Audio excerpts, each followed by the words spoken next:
Mrs May, you're about to visit Robben Island. You were active in politics in the 70s and 80s. What did you do to help release Nelson Mandela? Well, I think what is important is what the United Kingdom did and some of the actions... What did you do? What did you do? Did you go on protests?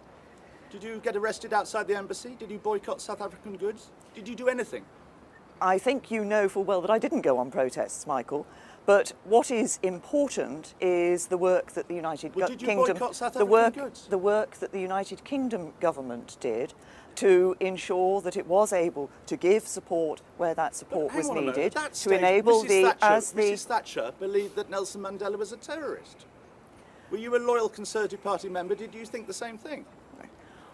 What was important was the support that the UK government was giving at the time, often support behind the scenes, but in other ways too, to ensure that we saw the result that we did in relation to the ending of apartheid here in South Africa. A government led by a woman who thought that Nelson Mandela was a terrorist.